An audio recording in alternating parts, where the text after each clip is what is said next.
Okay. Hello, everyone. I'm Jivan Gurung, the coordinator of the college lecture series and member of the Professional Development Committee, the sponsor of this program.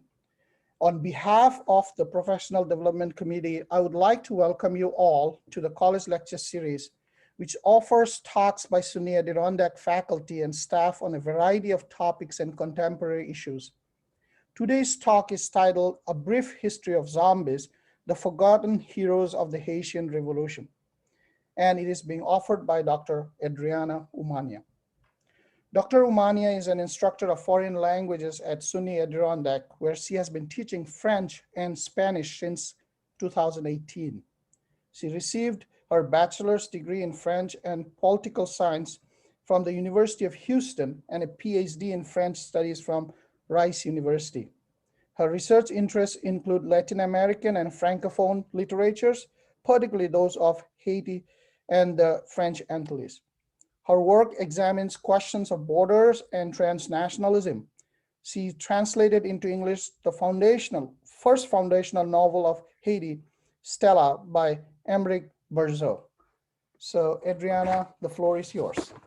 Okay, thank you very much.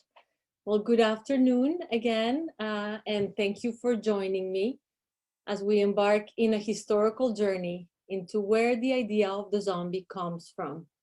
I hope that after today, you will look at zombies with a different set of eyes, hopefully curious about what these liminal figures say about us, what these figures from the margins, from the in-between, from the border that separates life and death. What do these figures teach us today, taking into account, on the one hand, their historical and colonial baggage, and on the other hand, how prevalent they have become in our imagination. My goal is that you will forever connect zombies to an event in history that remains, for the most part, having a technical issue here, okay, that remains for the most part forgotten and understudied. I will do my best to show you that zombies can be read and understood as a marker of a profound erasure of the place of Haiti at the heart of the history of the Americas. I see zombies as haunting figures that refuse to go away, coming back in many afterlives from the depths of our repressed collective memory and history. Let me take a brief detour and share some background of how I came to be interested in zombies and how what I have prepared for us fits within my larger research interests. My presentation today stems from a larger project, more precisely from the second chapter of my dissertation, where I make the argument that the zombie, traditionally depicted as a victim and a figure of degradation in Haitian writing, is precisely the narrative strategy used by René de Pestre, and he's the writer, the focus of my chapter, to extract Haiti and Haitians out of the position of victim. In this chapter, I go on to map how and why de Pestre rewrites the zombie, a historically charged symbol embodying many of the nation's troubles, and he takes it from being a passive victim of history to become a hero agent of his own history. I became interested in Haiti when, as a graduate student, I had the opportunity, and here's my plug, and I undertook the translation of Haiti's first, let's see, okay, there we go, first national novel, Stella. And this is the foundational novel of Haiti that was published in 1859. And this translation from French into English gave me an opportunity to discover Haitian history for the first time. This is a topic I had not ever learned about in any history class before, and led to a drastic recalibrating of my own understanding of history in the Americas and of European history. See, I had majored in French studies, I had studied political science, I had an entire graduate seminar on the French Revolution, and Haiti was never mentioned. I can guarantee you that Haiti did not appear in any of that. So I believed that I knew and understood the 19th century of revolutions that allowed American nations to secure independence from Europe, but I had never heard of the central role Haiti had played in the age of revolutions in the Americas. So I was intrigued by this erasure of history, and I began to devour Haitian texts and found a very peculiar character that kept coming back every time, and it was the zombie. The zombie was everywhere, not only in works of fiction, novels, poems, songs, paintings, but was also present in sociological, anthropological, and historical documents. So in short, the zombie lived in the Haitian imagination and its own understanding of history. And that's when I had a moment of cognitive dissonance, and I told myself, wait, but zombies I was familiar with. Zombies, here we go. So zombies were the characters of horror movies, dystopian narratives, many commenting on contemporary social ills. So despite zombies' prevalence in American and Western popular culture, appearing in movies, novels, TV series, video games, and even Halloween costumes for children, most people remain completely unaware of the origins of these liminal figures and their connection to one of the most forgotten and, I would claim, understudied revolutions in the Americas. So in today's presentation, I will address where zombies come from, and then I will take us back to Saint-Domingue, France's most prosperous colony in the Americas. And I'm sorry, my zombies are sort of coming into life here, but I'm trying to control my screen. And I find necessary to take this opportunity to give voice to this historical moment. I think it's a history that has been erased or silenced, and then maybe we can discuss the reasons why this has happened. And I think they're pretty obvious to me, but I hope that we can address that at the end. Then I will turn to how zombies were imported to enter American popular culture to raise some interesting questions.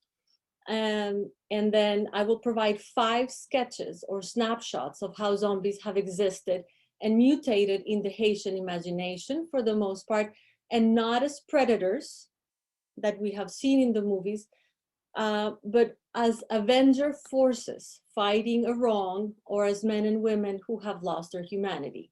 And then I will finish today's presentation by addressing the ambiguity of this condition of victim, since at least when it comes to the Haitian zombie archetype, it always carries within him or her the seed to his own or her own redemption. So I think you would agree with me that zombies are part of our collective imagination.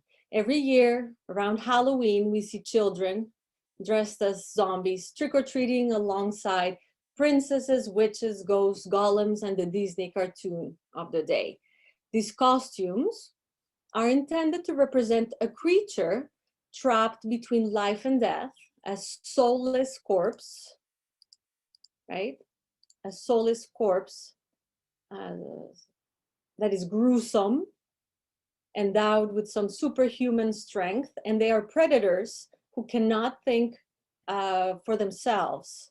They are bodies propelled by some uncontrollable force to bring about death and destruction. So basically, they are chasing us. The zombie movies are ubiquitous and have proven blockbuster successes. And I have compiled a list that is by no stretch comprehensive. So there's the TV series The Walking Dead, there's the World War Z,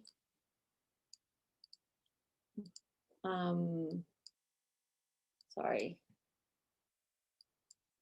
So there's endless of these movies. The Dead Don't Die, Train to Busan,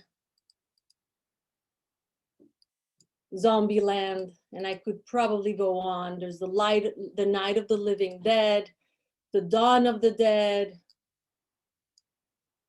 So they keep going on. But I could probably go on, but that is not what this presentation is about.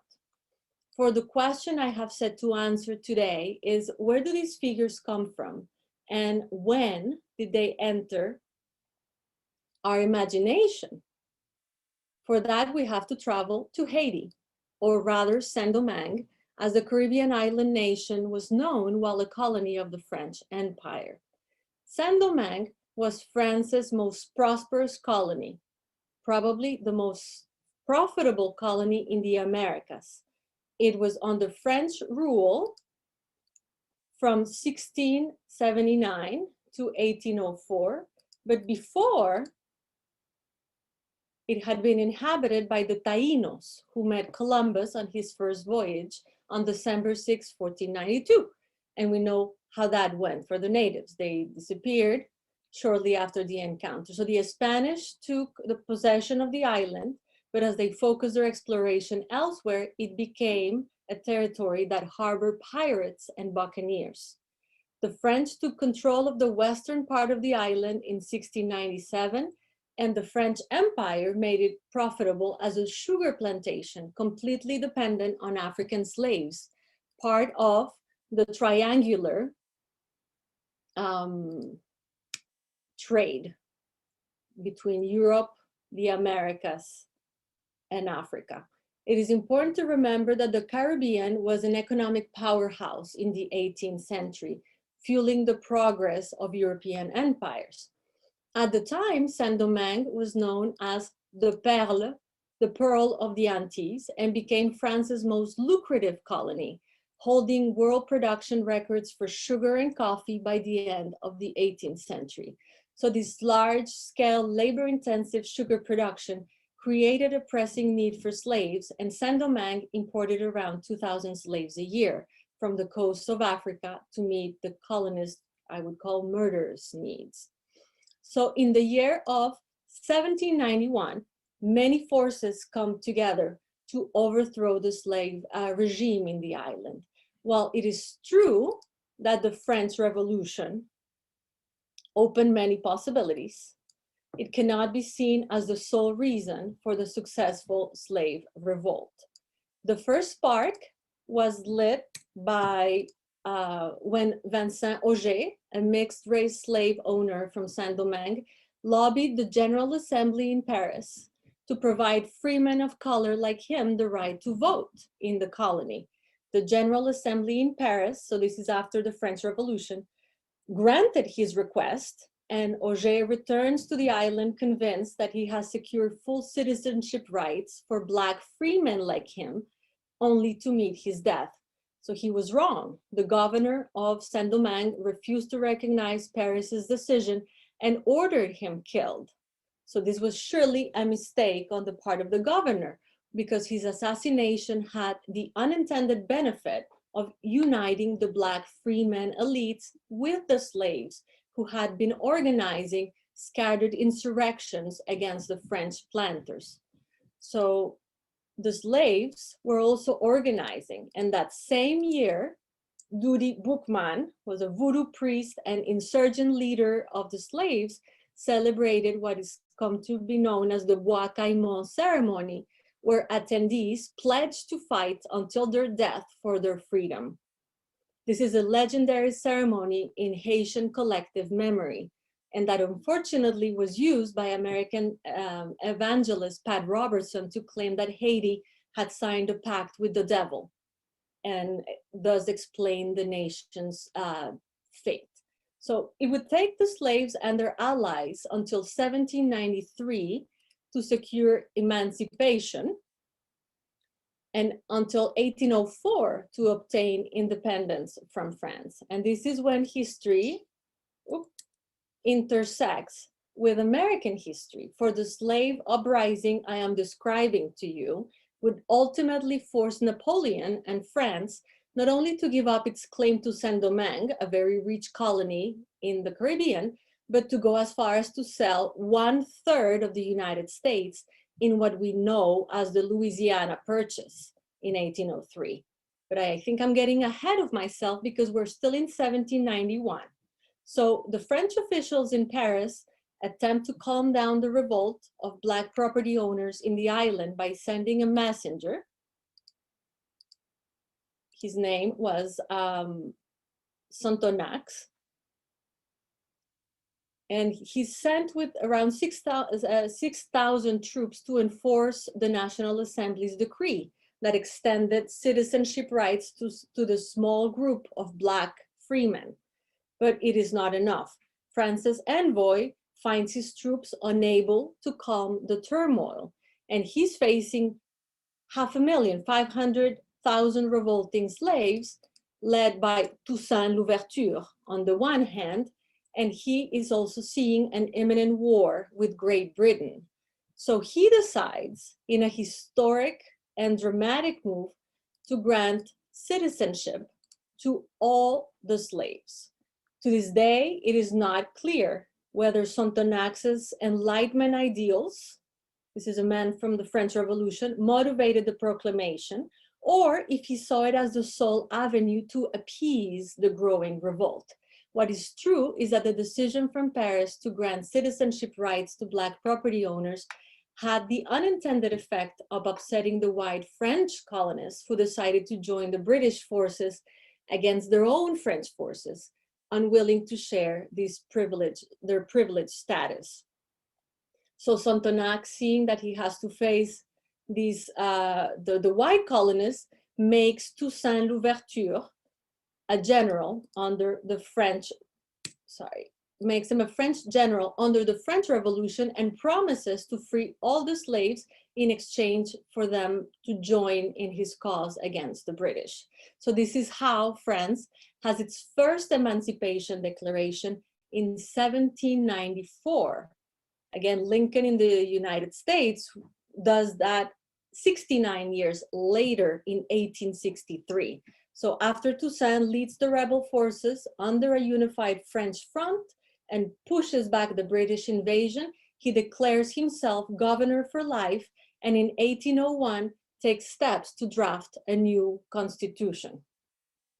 So meanwhile, Napoleon, as first consul of France, is not ready to take, so let me go here, Napoleon, as the French consul of France, is not ready to give up his most profitable possession in the Caribbean and sends his brother-in-law, Charles de Leclerc, with 10 times more troops to reinstate slavery and capture Toussaint. Toussaint is seized and put on a ship, and he dies in France in a prison, never to return to the island. But Toussaint Louverture is considered the father of Haitian independence, and the airport in Saint-Domingue, in the airport in Port-au-Prince, is named after him. Okay, and here I have something I want to share with you, because when he was captured, he said, "In overthrowing me, you have done no more than cut down the trunk of the tree of liberty. It will spring back from the roots, for they are numerous and deep." So that was what he said, and he was right. And here I cannot help but pause to point out that his words on freedom exist in parallel to the zombies who will keep springing back from the underworld. And he was right, because Jean-Jacques Dessalines then will lead the insurrection towards freedom. So Dessalines severs ties with France and gives birth to a new nation on January 1st, 1804. So Haiti is born under its Taino name, Haiti, which means the land of mountains, and it becomes the only successful slave revolt in history, and it gives rise to the first Black Republic. But it would take a long time for the world to recognize the new nation. France would not recognize Haiti's independence until 1825, only after forcing the Haitian government to pay 1.5 the sale price of the Louisiana Purchase. I find this amazing. So 1.5 the sale of the Louisiana Purchase, the Haitians have to pay for their independence. And you may be shocked to learn that Haiti only finished paying its debt to France in 1947. French bankers loaned the money to pay this debt. The United States did not recognize Haiti's independence until 1862, so on the eve of the American emancipation.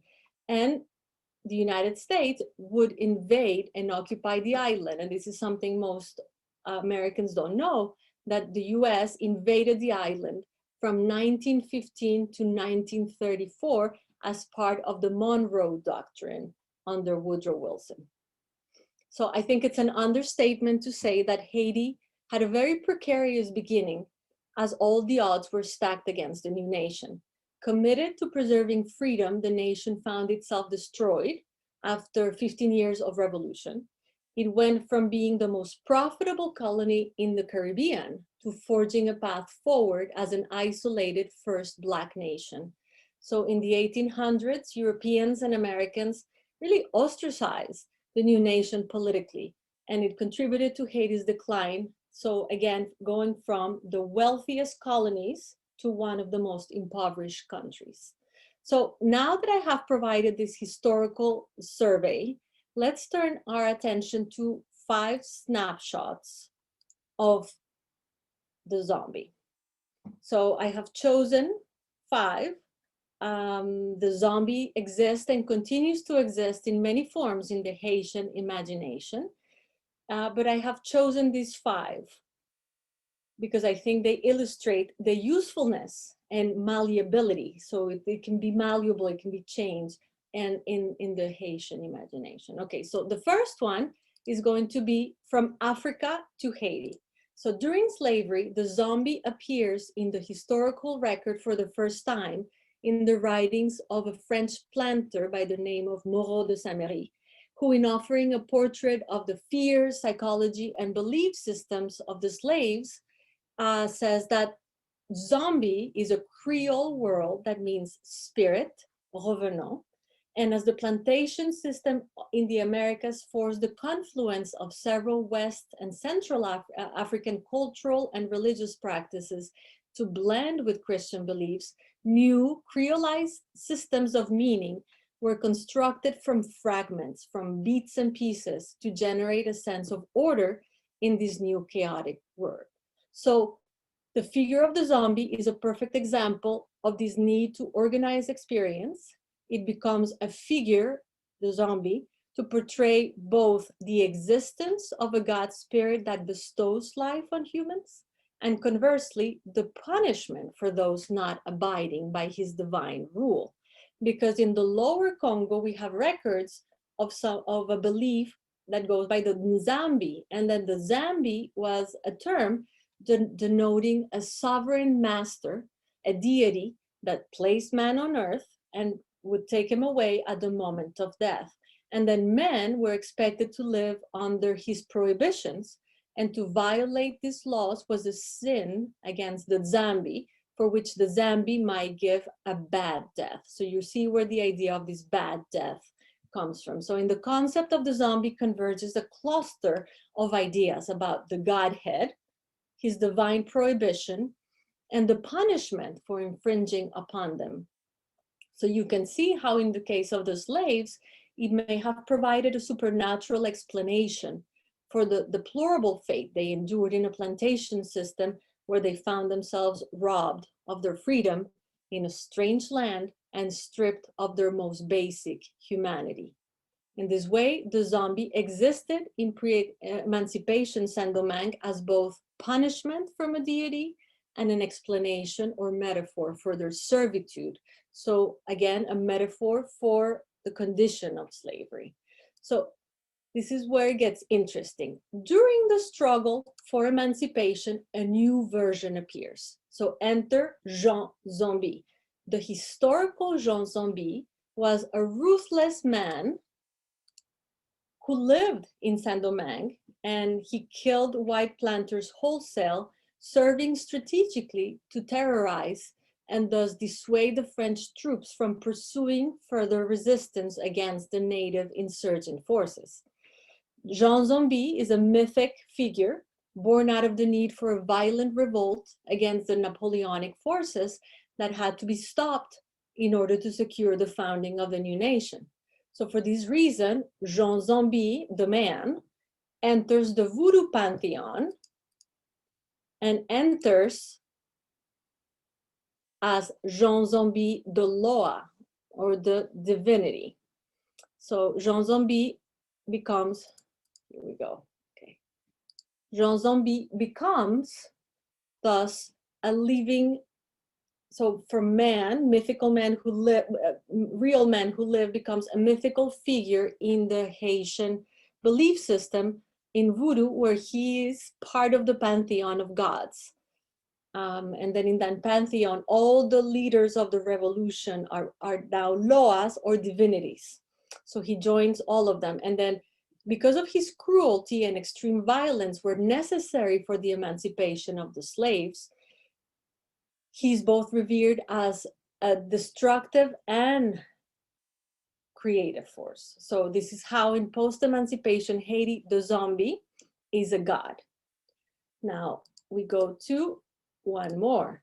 We have during the American occupation of Haiti, the zombie reappears as a metaphor for the condition of the many peasants forced to join work gangs when the US military reinstated something called the corvée. The corvée was, with the occupation came a new form of forced labor, where Haitian peasants were forced to work on roads, build bridges. And then the country was in total disrepair, since about 40% of Haiti's national revenue was used each year to pay off US and French creditors.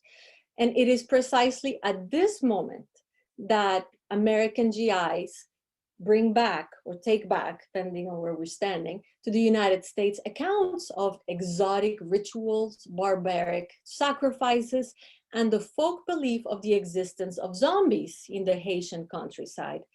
This exoticized version of Haitians would help rationalize the invasion and justify an American civilizing mission in the Black Republic.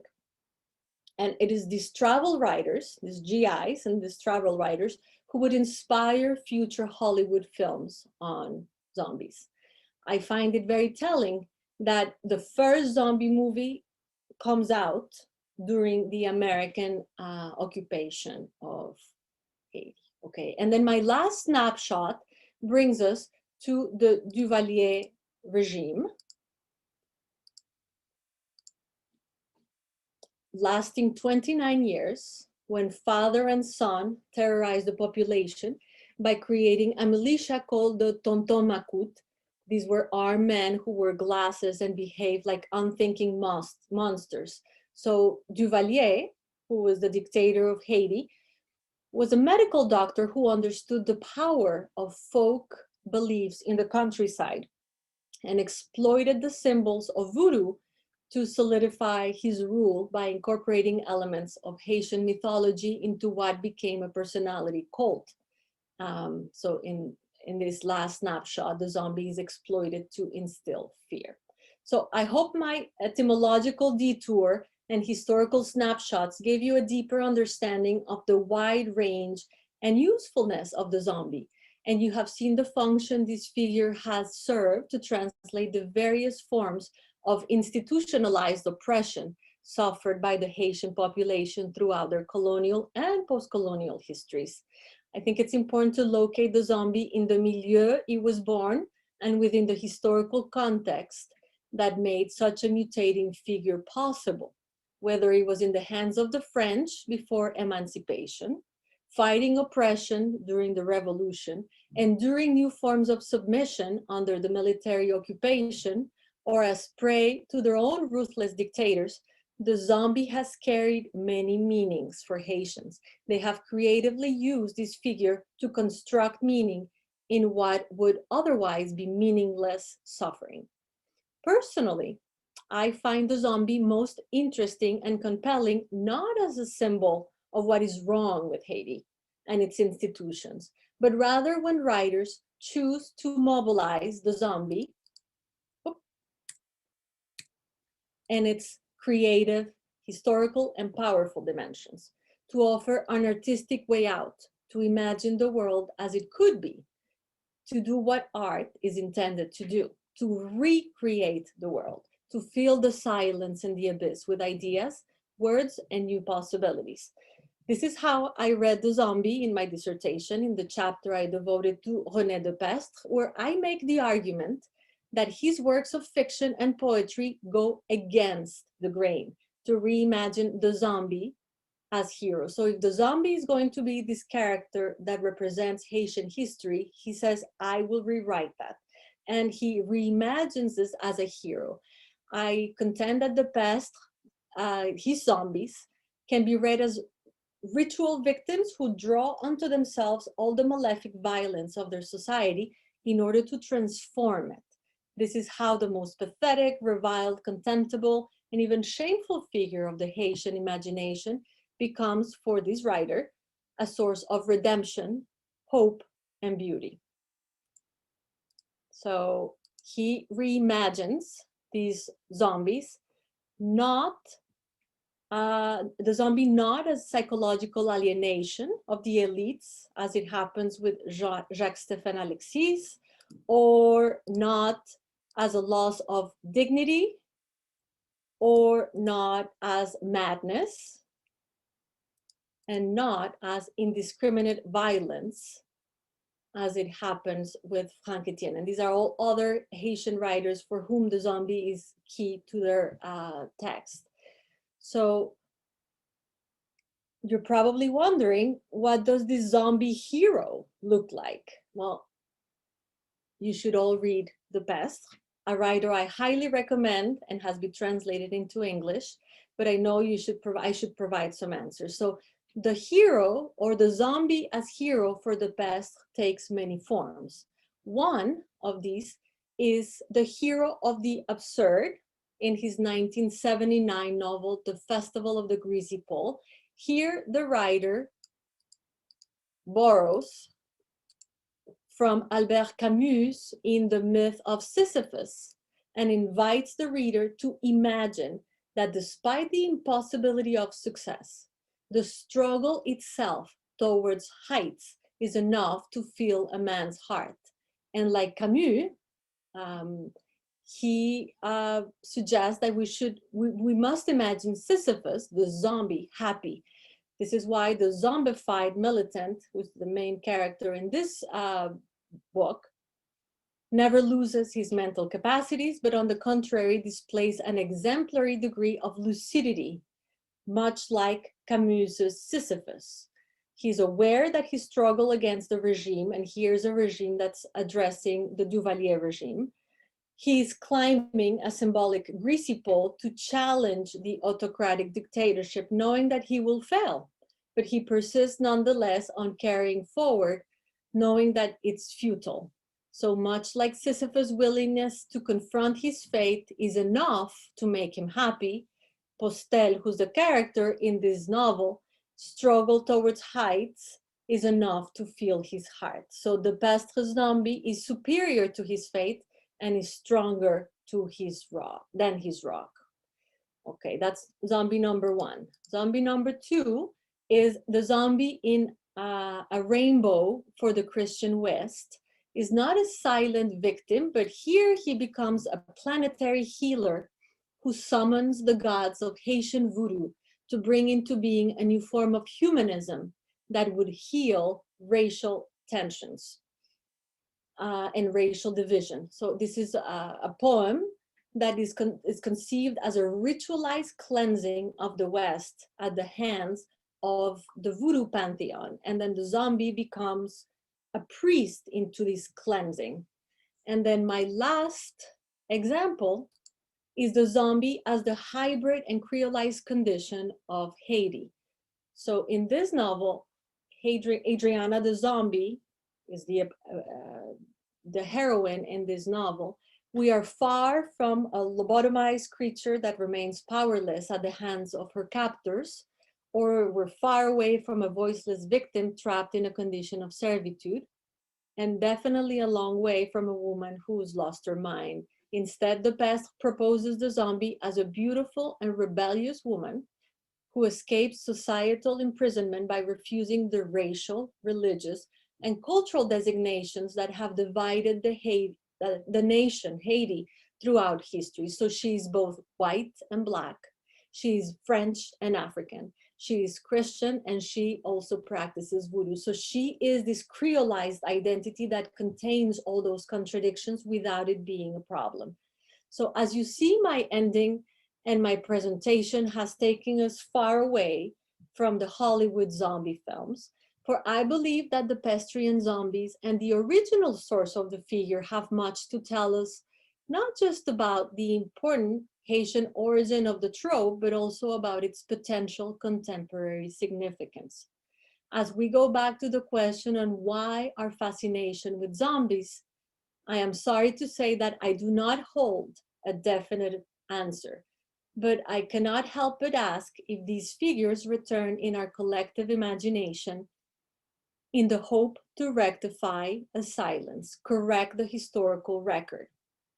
The truth of the matter is that Haiti and the Saint-Domingue Revolution disturbed deeply Western notions of modernity. They challenged the universalist ideals of the French Enlightenment, pushed for a more inclusive definition of the rights of man, asked the French Revolution to go further, demanding to include Black citizens in its definition, and then threatened the plantation society and systems in the United States. So last but not least, the Saint-Domingue Revolution, or the Haitian Revolution, was the first war of decolonization. And as a revolution of the enslaved, it was unthinkable, literally, as colonial powers did not see the leaders as fully human, capable of agency. So I will end by saying that zombies are the forgotten heroes of the Haitian Revolution, and they remain extremely relevant today, particularly now that we as a nation we're being asked to tackle difficult questions of structural racism and take steps to rectify the sin of slavery in our own foundation as a nation. This is why I ask of us not to forget the heroes of the Haitian Revolution, the men and women who did inspire abolitionist discourse in the United States. So with that, I'll stop and then maybe I hope we can have a discussion, or I'll answer any questions that may have come up during the presentation.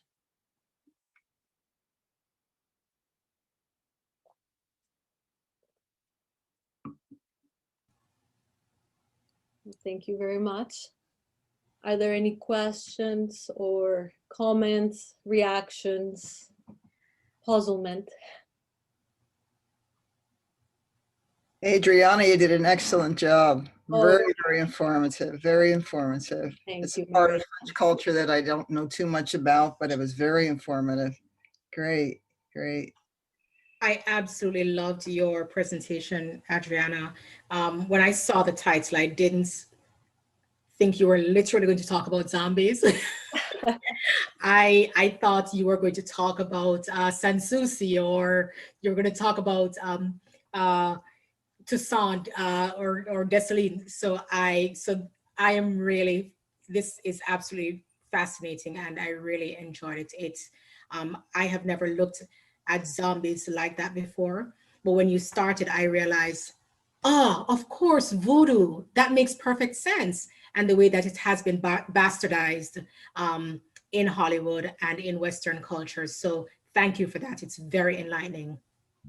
Okay, thank you, Donna. Yes, I mean, I definitely, I was puzzled because zombies were negatives in my imagination. And then when I discovered René Depestre, I said, well, wait, but how can these guys be heroes? And that's where it led me. And I think it's a very constructive way to look at the zombie, because it forces us to unearth this history that remains I never learned that in school. I'll have to ask the historians and see if this is something that they mention as they talk about the age of revolutions in the United States, because the Louisiana Purchase would have never happened if the slaves in Haiti or in Saint-Domingue said enough.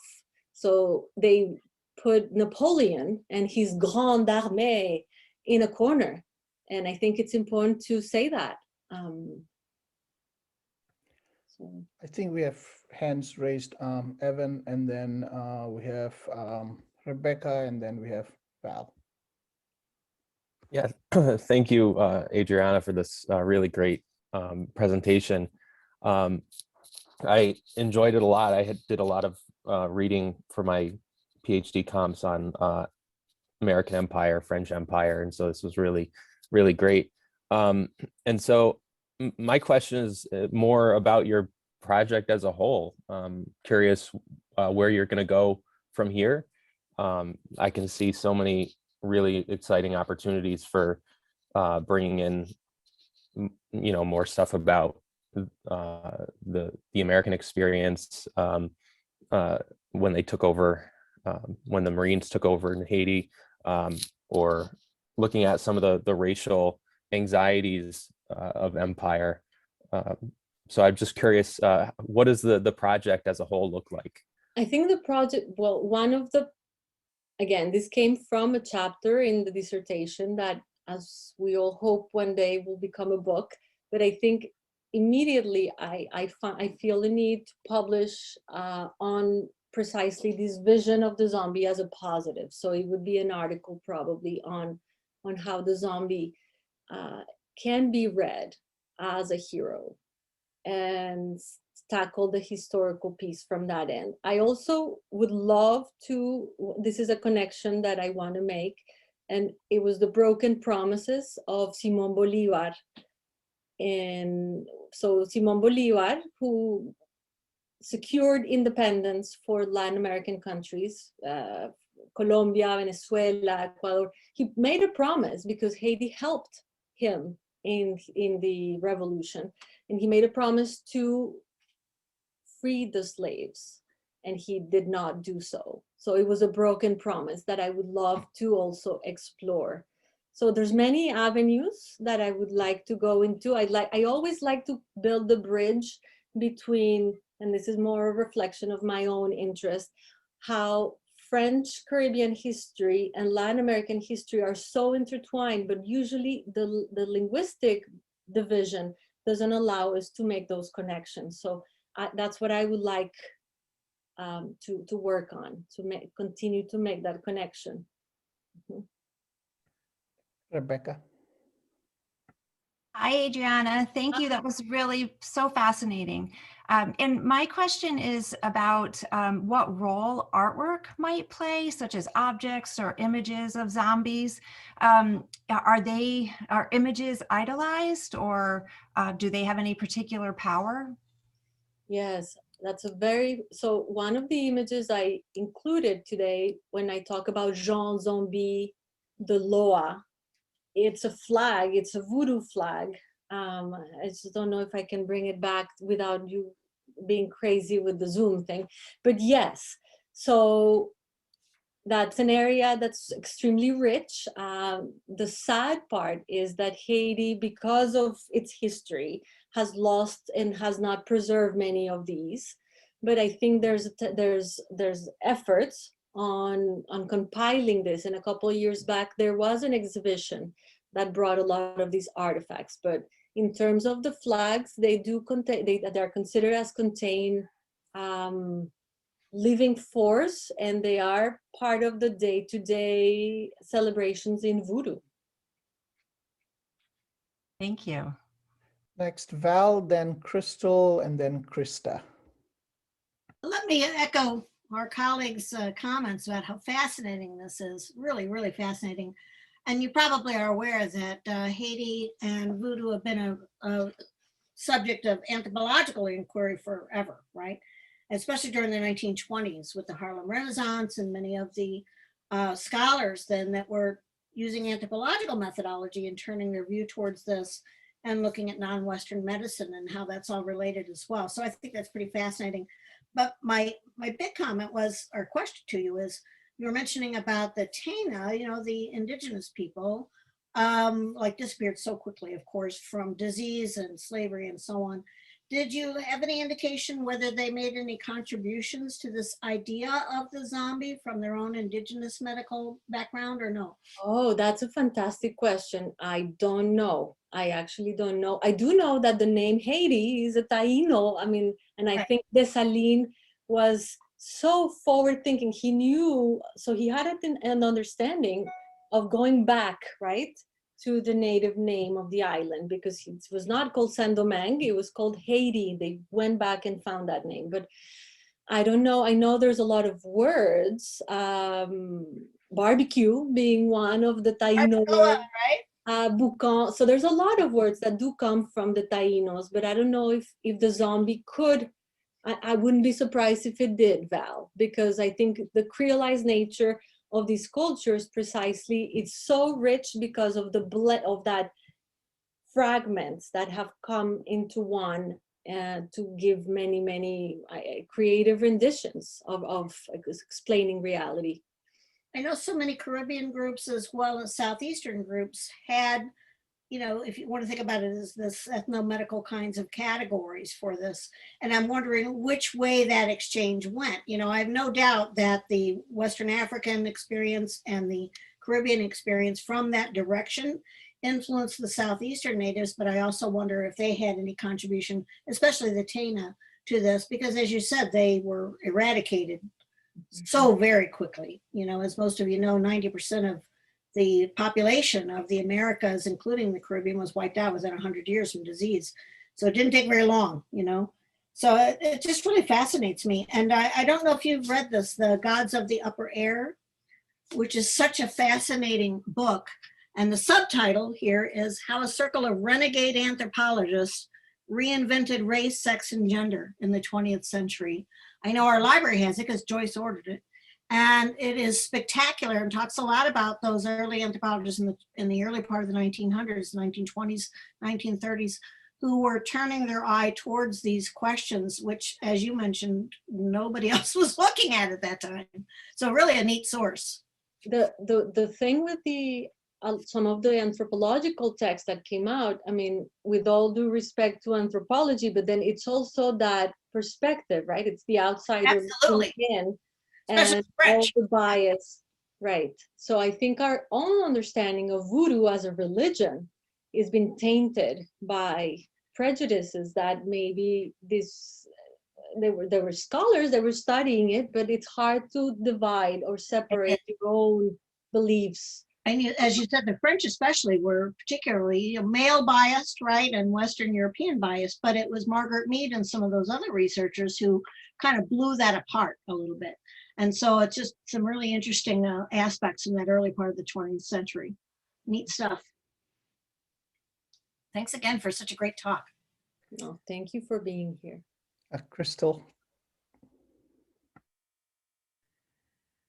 Hi.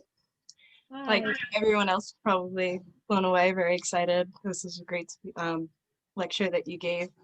You know, I kind of had like some prior knowledge about, you know, where the kind of themes of kind of resurrection and the living dead have its roots in other kind of cultural traditions and backgrounds, how it kind of correlates in Haitian culture a bit, and how that was perceived in kind of early zombie films like I Walk with a Zombie and things like that. But I never understood the kind of root of the word zombie coming from Haitian empowerment versus my understanding of where the word zombie comes in was really in American culture, and it being linked to, in comparison to, say, European vampirism, where it really has more of a focus on the culture where it booms in. So having it kind of be this empowering thing that became propaganda that then became, you know, a symbol of American laziness and consumerism and this kind of need to just mindlessly move and destroy. And you talked a little bit about erasure in your in the lecture just now, and this is kind of just a practical question now. What was your experience like learning about its like the word zombie and its true historical context, in the sense of, you know, acknowledging erasure? Was it necessarily difficult to find these resources or sort through them? Okay, it's a really good question. Well, first, I was just shocked that I had never really put Haiti at the heart, and I think it should be at the heart of at least Latin American independence movements. So one shock, and then two, yeah, it was hard. Because there's not a lot. There's references of the Zambi coming from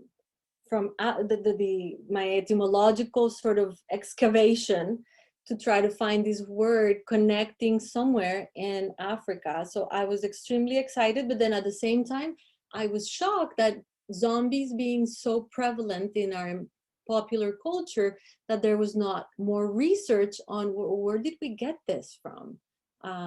At least connecting it with this moment, right, of the revolution, and Jean Zombie, that was a real man, because there's accounts in the historical record of this man existing. So I don't know if I'm answering your question, Crystal. I think there's a lot that needs to be done. When I felt like I had stumbled upon a treasure when a professor of mine, I was in graduate school, and he said, Adriana, do you want to translate the first novel of Haiti? And I said, well, I don't know if I can do that. First, I don't know anything about Haitian history. And he encouraged me, and then that's how that translation happened. And so I felt like it was put in front of me, and I felt grateful. But then at the same time, I felt like it needed to be done, because this was a text that historians reference, literary scholars reference, but it was not available in English. Yeah. Okay, next, Krista, and then Sam. Hi there. That was really, really wonderful. And I just think it's crazy that I wouldn't have known any of this, you know, had it not been for your presentation. Like, I had no idea. So just thank you for sharing this with all of us.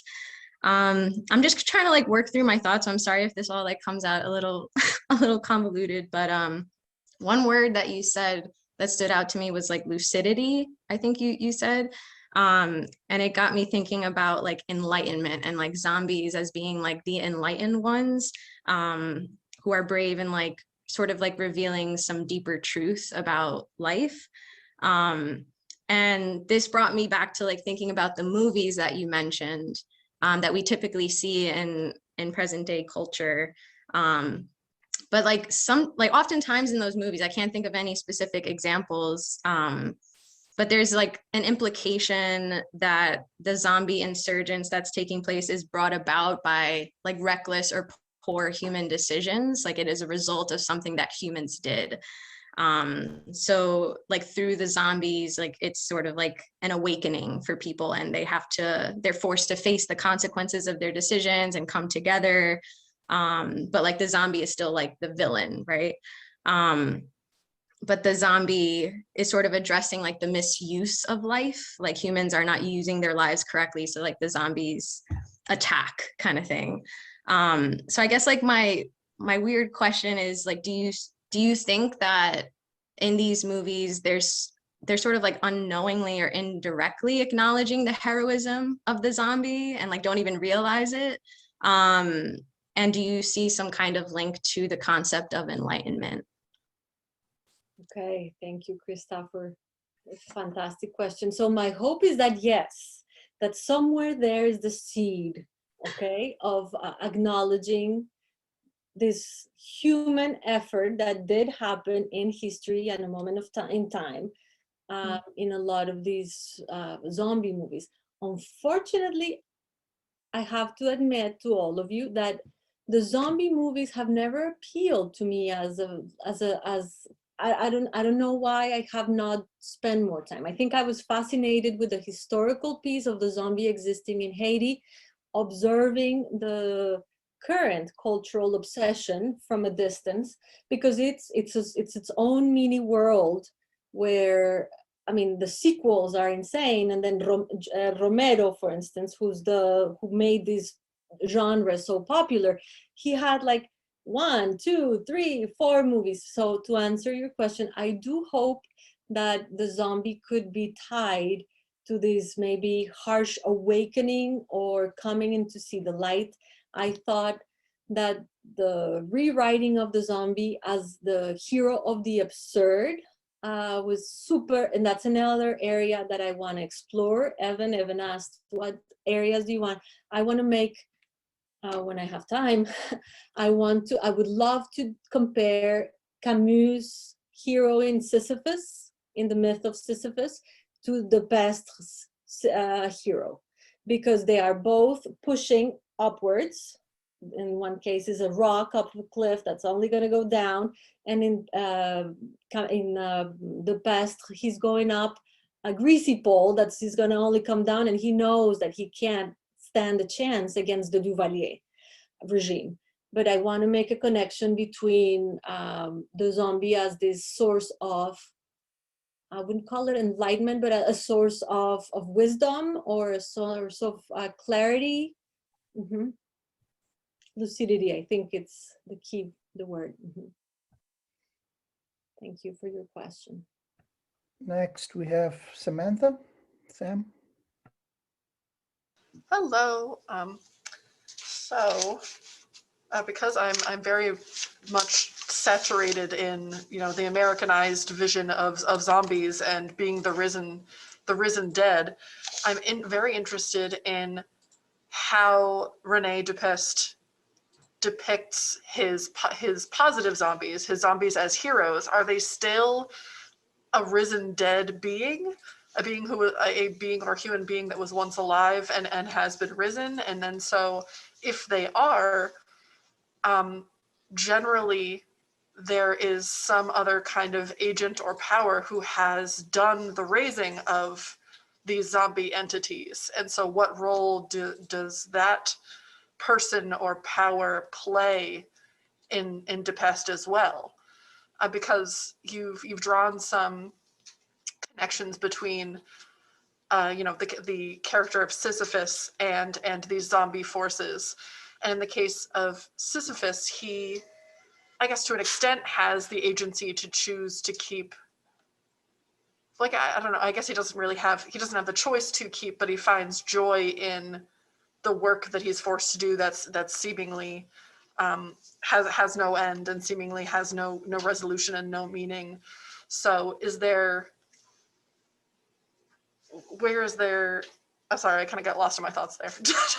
I'm following you. But basically, are they still risen dead beings, and how does Dupest deal with whatever agent did the raising, and what role do they continue to play potentially in the positive zombie image? So I think what's so interesting is that all of them are different. All of his zombies are different, but in the case of a rainbow for the Christian West, it's a divinity from the Loa tradition, and he has never lost his ability to think and understand what's happening. He is a divinity that comes to heal the West from racism. So there's no one rose him from the dead. He's always existed. So there's that zombie, but his name is Jean Zombie, the Jean Zombie, the historical Jean Zombie, and the Loa. In the novel Adriana in All My Dreams, which I thought is interesting, it's got my name, but there's no relation there. She is going to be married to a rich family in the story, and she collapses to her death in the altar before getting married.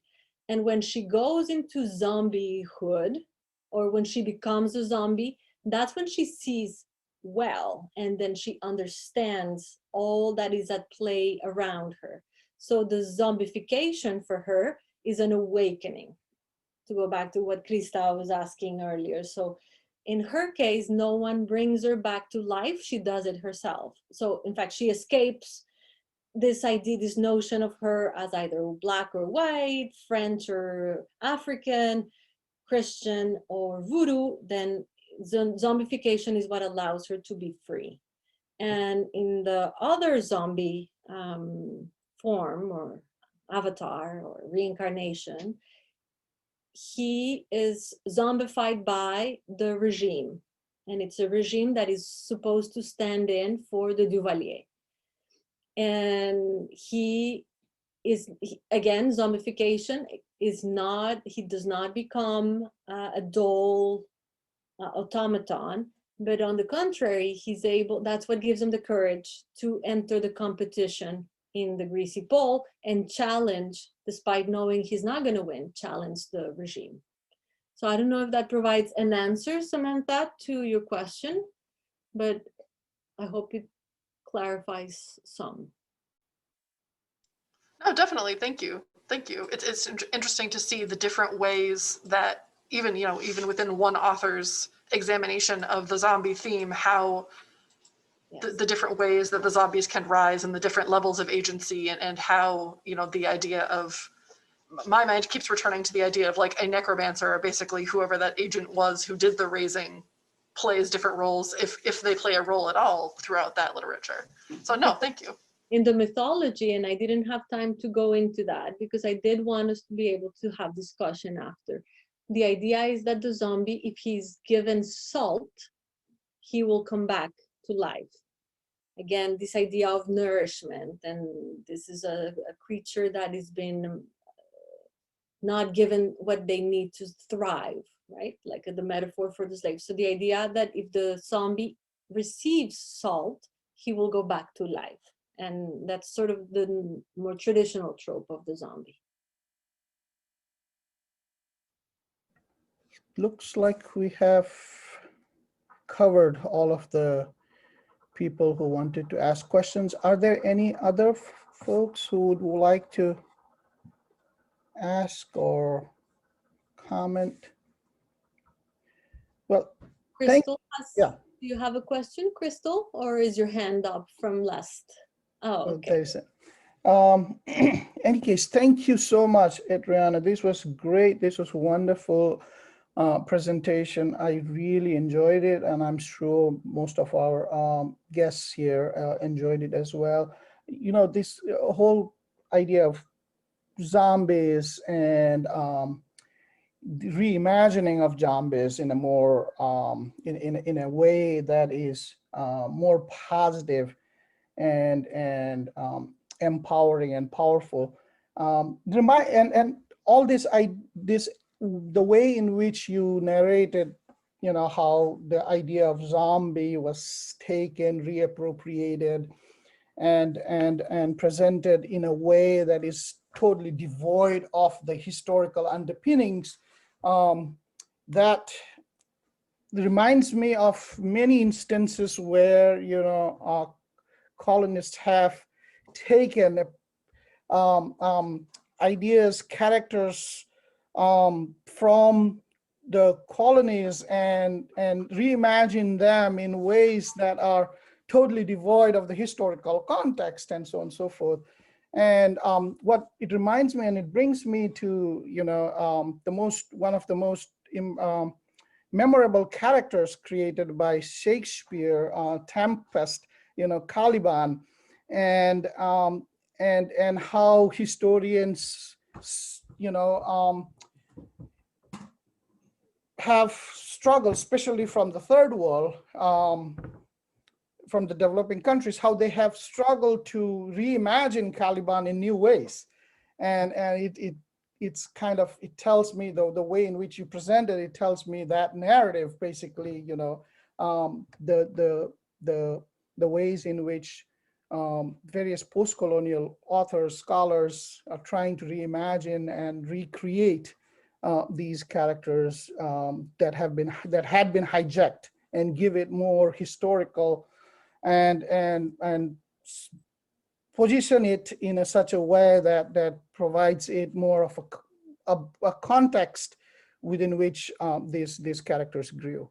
But fascinating. And now I cannot watch any zombie shows the way I used to. That was my goal. So I think it's important that if we are going to consume the zombie, Yeah. we do, right? I mean, Mhm. I've seen kids and then it needs to remind us of this revolution Absolutely. and of Haiti and what place it played in our American Revolution. And there's other areas I didn't go into, but for instance, Haitian troops helped the American independence. Mhm. There's a beautiful monument in Savannah, Georgia, Mhm. that has the troops. These were Black free men in the Napoleonic army who joined forces. Well, actually, it's not the French Empire was Right. helping because it's before Napoleon. They were helping our American Revolution. And I think this is where the erasures have happened. And the erasures also happened along a certain racial lines. And I think now I ended the presentation by mentioning that as we are having to revisit and kind of reckon with our past, I think it's important to go back and make sure that these voices are no longer silenced. Absolutely. I think, Crystal, you wanted to ask something? Yeah. Yes, the past few comments just sparked my curiosity and made me think, you know, considering how much we're applying this to just our current climate, and how like relevant it is. Have you come across, Professor Manya, any either perspectives or kind of research points that kind of that view, I guess, this kind of separation from zombies and its true historical empowered context, and how we talked about just what's happened to it, where we've taken the word, the entire idea. Have you come across just any perspectives or research that view it as cultural appropriation, or this time when we want to kind of give power back to everybody and everyone and give respect to everyone's true culture? Have we seen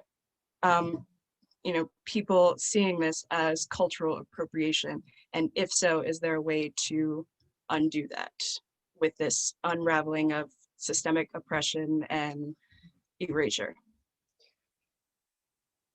It's a good question. I haven't come across anything that would want to to defend against reappropriating of because I think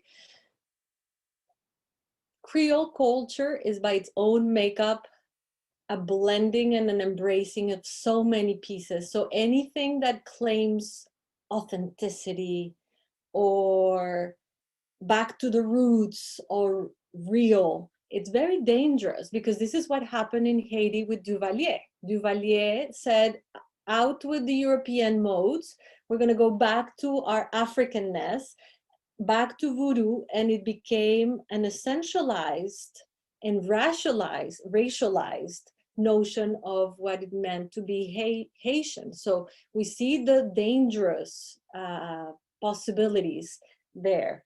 So I would have to think about that, Crystal. I think this is something that is so rich that one could take it places, but I don't have an answer from you. What is interesting, and I don't know if this is connection, but it sparked an idea, is now there are theories about how the revolutionaries who helped in the Haitian Revolution were inspired by African guerrilla warfare. And these were tribal leaders who brought into Haiti means of warfare that helped secure help towards the revolution's success. So anyway, I'm seeing the chat.